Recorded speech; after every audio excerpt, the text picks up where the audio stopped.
March 15, 1943.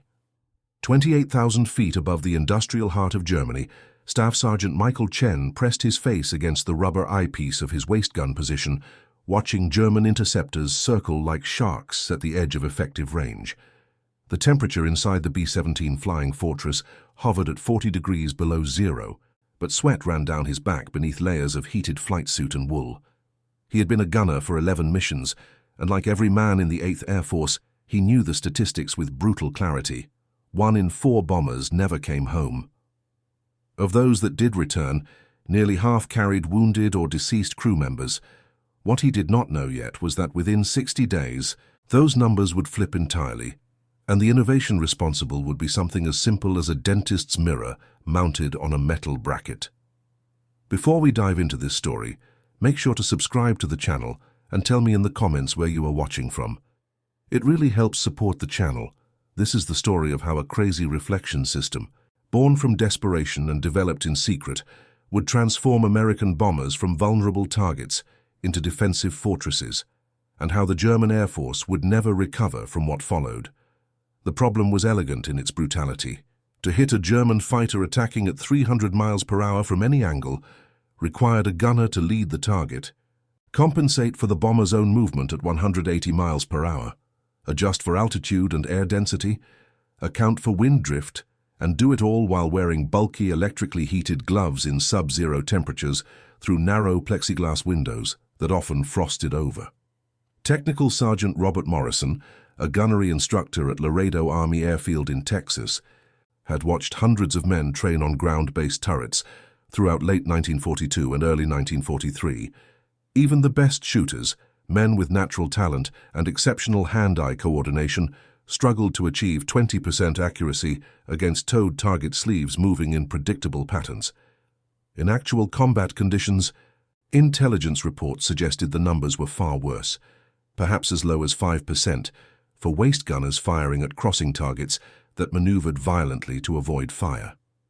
Morrison had been a dental technician in civilian life before the conflict began, working in a practice in downtown Chicago, where he specialized in precision instruments and patient comfort.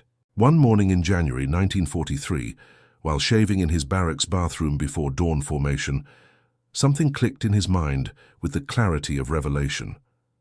He was looking at his own reflection in the mirror above the sink, while his hand moved the razor along his jawline, yet his eyes never left the reflected image. The motion felt natural, automatic, requiring no conscious thought or deliberate coordination. His hand knew where to go because his eyes provided perfect feedback through the reflection, creating a seamless loop of perception and action. What if gunners could do the same thing, he wondered, as he wiped away the remaining shaving cream. What if instead of twisting their bodies and necks to track fast-moving targets through narrow windows, straining against the physical limitations of the gun mount and aircraft structure, they could keep their heads steady and simply watch reflections that showed them everything they needed to see. He started sketching that same day during lunch break, using the back of a training manual and a mechanical pencil borrowed from another instructor. The concept seemed absurd at first, even to him, violating basic principles he had learned during gunnery school. A small angled mirror, positioned just above the gun sight, would reflect the view behind and to the sides of the gunner. Instead of physically turning to acquire targets approaching from difficult angles, the gunner could watch the mirror while keeping his body aligned with the weapon, maintaining the stable platform necessary for accurate fire. The smooth glass surface would show enemy aircraft approaching from blind spots, allowing the gunner to begin tracking earlier and maintain steadier aim throughout the engagement. The more he thought about it, drawing diagram after diagram, the more convinced he became that it could work.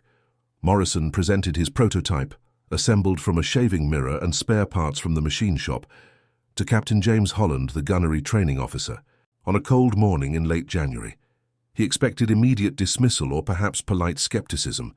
Instead, Holland stared at the crude assembly of metal brackets and glass for nearly 5 minutes without speaking, turning it over in his hands, holding it up to the light, testing the adjustment mechanism with his thumbs. Then he looked up at Morrison and asked how soon Morrison could build 6 more units for comprehensive testing across different gun positions. Within a week, They had conducted the first systematic test at the base's outdoor range under conditions as close to combat as they could simulate. Sergeant First Class David Park, a veteran waist gunner with 8 missions over Europe and a reputation as one of the best shots in the training command, climbed into a modified turret fitted with Morrison's mirror system. The test crew rolled a target sleeve past the position at simulated combat speed, approximately 300 feet per second, at a distance of 400 yards. Park's first burst of 20 rounds stitched directly through the center of the target, creating a tight pattern that training staff photographed for documentation. His second burst did the same. By the 10th run, he had not missed once, achieving what the training staff had never seen before in years of testing. Perfect consistency in tracking and engagement across multiple approach angles and speeds.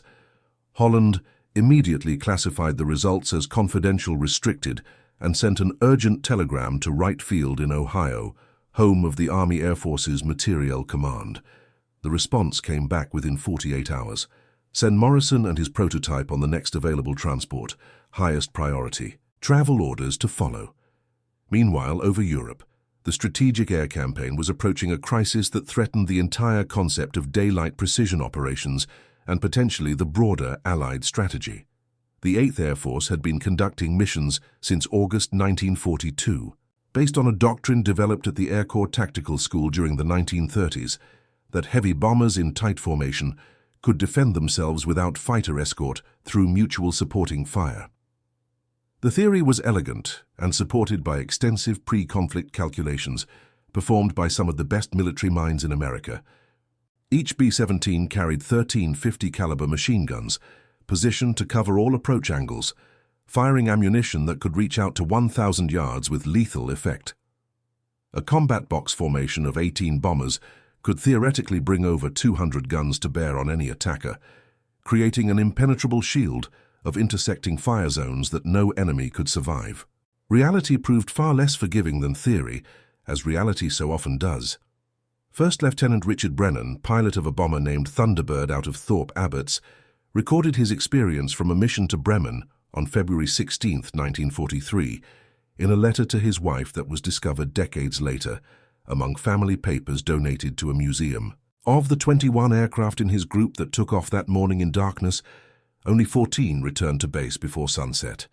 7 bombers, representing 91 men with names and families and futures, simply vanished into the winter clouds over Germany.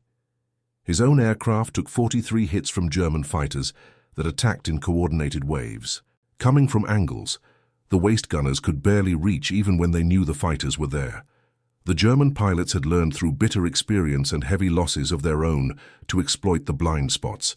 They would climb above and behind the formation, positioning themselves where the top turret had limited traverse and the waist guns could not elevate sufficiently, then dive through at tremendous speed, firing continuously with 20mm cannon and machine guns. By the time gunners could rotate their weapons to track the attack, physically wrestling the heavy guns through the mounting system, the fighters had already passed through the formation and were climbing away to set up another run. The losses were unsustainable by any measure of military mathematics. In the first 4 months of 1943, the 8th Air Force lost over 100 heavy bombers in combat, representing over 1,000 trained crew members. Each bomber cost approximately $250,000 to manufacture and took 4 months of assembly line work to build. Each crew required 6 months of intensive training at facilities across the United States. Replacement crews arrived weekly from training bases, many of them teenagers between 19 and 23 years old who had never seen combat, their faces eager and anxious as they reported to their assigned squadrons. Life expectancy for a new crew was measured in single-digit missions. The mathematics were brutal and inescapable. At current loss rates, the 8th Air Force would cease to exist as an effective fighting force within 6 months, undermining the entire strategic air offensive that was supposed to prepare the way for the eventual invasion of occupied Europe. At Wright Field, Morrison's mirror system arrived in a wooden crate, marked urgent experimental equipment, on March 2, 1943. Major Thomas Bradley, Chief of Defensive Armament Development, had the prototype unpacked and installed in a test aircraft within hours of arrival. The engineering team was deeply skeptical.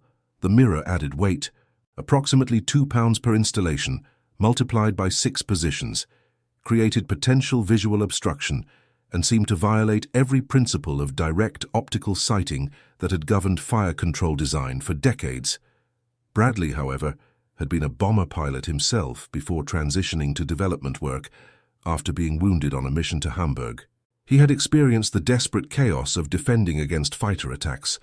He ordered live fire tests anyway, overruling objections from senior engineers who wanted months of theoretical analysis first. The results silenced every objection and exceeded every hope. Gunners using the mirror system achieved accuracy rates of 62% against fast-moving targets, nearly triple the performance of conventional sighting methods. More importantly for combat survival, their reaction time improved dramatically. By watching the reflected view continuously, gunners could spot incoming fighters an average of 4.3 seconds earlier than with traditional methods that required physically searching the entire visible hemisphere. In air combat at closing speeds of 500 miles per hour, 4 seconds meant the difference between establishing a proper firing position and taking hits before even acquiring the target. 4 seconds was the difference between life and death, multiplied across hundreds of aircraft and thousands of men every single day. Bradley authorized immediate production development, cutting through normal procurement procedures, with emergency authority granted by the commanding general himself. The challenge was industrial scale and logistics. The 8th Air Force had over 200 bomber groups in various stages of deployment across England. Each B-17 needed 6 mirror assemblies, one for each flexible gun position. The system had to be simple enough for installation by ground crews in field conditions using basic tools available at forward airfields, rugged enough to survive combat damage and extreme temperatures ranging from 40 below to 120 degrees, cheap enough to manufacture in quantities of tens of thousands without straining the budget, and reliable enough that failure rates would not exceed 10% over 100 missions of continuous use. Morrison worked directly with engineers at the Reflector Hardware Corporation in Connecticut, a company that normally manufactured bathroom fixtures and automotive mirrors, but had eagerly converted to defense work. Together they designed the production model over the course of 3 intensive weeks. The final version used a 3-inch circular mirror made of hardened glass with a silver backing protected by copper and paint layers to prevent corrosion. The mirror mounted on a ball joint that allowed adjustment for different gunner heights and positions, secured by a simple thumb screw that could be operated while wearing heavy gloves. The entire assembly weighed less than 2 pounds and cost $17 to manufacture, including all materials, labor, packaging, and shipping. By late April, the production line was operating at full capacity, turning out 1,000 units per day, 6 days per week. By early May, the first production units reached England, shipped in crates marked optical equipment, and distributed through normal supply channels to avoid drawing German intelligence attention. The plan was to equip one group as a field test, evaluate combat performance over multiple missions under varying conditions, then expand deployment based on results and any necessary modifications. Lieutenant Colonel Frank Murphy, commander of the 358th Bombardment Group based at Polebrook in Northamptonshire, volunteered his unit immediately upon hearing about the program. They had lost 6 aircraft in their last 3 missions alone. Murphy was willing to try anything that might improve their chances of survival and mission completion.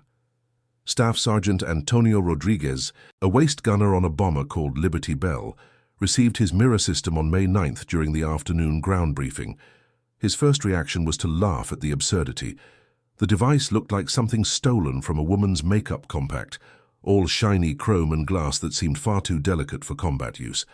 His aircraft commander, Captain William Foster, was equally dubious about the military effectiveness of what appeared to be a bathroom accessory, bolted to a gun mount. But orders were orders, so they installed the mirrors according to the technical manual instructions and flew their next training mission with the new equipment that same evening over the English countryside. Rodriguez's report from that flight was 8 handwritten pages, single-spaced, submitted to the group intelligence officer the following morning. In essence, it said one thing repeated in multiple ways with increasing emphasis. This changes everything we know about defensive gunnery. He could see German fighters the moment they started their approach runs, even from angles that had previously been completely blind spots that fighters exploited ruthlessly. He could track them smoothly through the entire attack profile, maintaining proper aim, even as they maneuvered violently to avoid fire. The mental load of combat had decreased dramatically in a way that was hard to explain, but impossible to deny. Instead of frantically twisting and straining to find targets, fighting the physical limitations of the gun mount and his own body, he could stay calm, watch the mirror with focused attention, and fire when the geometry was right. It felt, he wrote in underlined text, like suddenly being able to see clearly after months of fighting while half blind. The 358th Bombardment Group flew their first combat mission with the mirror system on May 17, 1943. The target was a rail marshalling yard at Frankfurt, a heavily defended industrial center deep in German territory that required flying over hundreds of miles of occupied airspace. German fighters attacked in their usual patterns, expecting the standard defensive response they had exploited successfully for months. What they encountered instead was a wall of accurately directed fire that began engaging them at ranges previously impossible, fire that tracked smoothly and maintained pressure throughout the entire attack run instead of the usual scattered bursts. Captain Ernst Hoffmann, a German pilot with 19 confirmed victories flying with Fighter Wing 2 stationed near Munich, led a flight of 4 aircraft in a high-side attack on the bomber formation that morning. His after-action report, recovered from German archives after the conflict ended, described his complete shock and confusion at what happened. The bomber gunners opened fire when his flight was still 800 meters out, far beyond the range where they should have been able to track targets effectively with the limited traverse and visibility of waist gun positions in the narrow fuselage. The fire was not random or scattered in the desperate way he had come to expect from American crews. It was concentrated and accurate, multiple guns converging on each fighter with practiced precision. 2 of his wingmen took hits before they could even begin their firing runs, forcing them to break off with smoking engines trailing white coolant vapor. Hoffmann himself took rounds through his left wing that damaged flight controls severely enough that he barely made it back to base. He broke off the attack and radioed a warning to other flights in the area. The Americans had changed something fundamental about their defensive capabilities. Approach with extreme caution or do not engage at all. The 358th lost 1 aircraft on that mission, compared to their average of 3 per raid over the previous month. The single loss came from anti-aircraft fire over the target, not from fighter attacks. German fighter pilots, for the first time since the campaign began, had broken off attacks before completing their runs, choosing survival over pressing home their advantages. The shift was noticed immediately at every level of command. Word spread through the 8th Air Force like wildfire through dry grass. Within 2 weeks, every bomber group in England was demanding the mirror system for their aircraft, sending urgent requests up the chain of command. Production facilities in the United States went to 24-hour schedules, with workers operating in 3 shifts to meet demand. The Reflector Hardware Corporation converted its entire manufacturing capacity to military production, hiring additional workers and acquiring new machinery. By July 1st, over 60% of operational bombers in theater had been equipped. By September 1st, the number reached 98%, with the remaining 2% consisting of aircraft undergoing depot maintenance or awaiting parts. The impact on combat effectiveness exceeded even the most optimistic predictions from the test program. Technical Sergeant James Wilson, a statistician with the 8th Air Force headquarters at High Wycombe, compiled the numbers in a classified report that August. In the 3 months before mirror system deployment, from February through April 1943, the average bomber group lost 4.6 aircraft per mission to all causes. In the 3 months after full deployment, from June through August, that number dropped to 1.2 aircraft per mission. Fighter-caused losses specifically had fallen by 78%. Mission abort rates due to battle damage decreased by 63%. Gunner casualty rates fell by 54%. The numbers represented thousands of lives saved, hundreds of aircraft preserved, and a fundamental shift in the strategic balance over Europe. The psychological impact on German fighter pilots was equally dramatic, and perhaps even more important strategically than the raw numbers suggested. Lieutenant Hans Weber, a pilot with the 2nd Fighter Wing, described the change in a letter to his brother in August 1943 that was intercepted by Allied intelligence. He wrote that American gunners had become deadly accurate seemingly overnight, that attacks which used to succeed 70% of the time now failed more often than not, and that casualties among German fighter pilots had reached levels that made even experienced veterans afraid to engage bomber formations. Young pilots were lasting an average of 5 missions before being lost or severely wounded.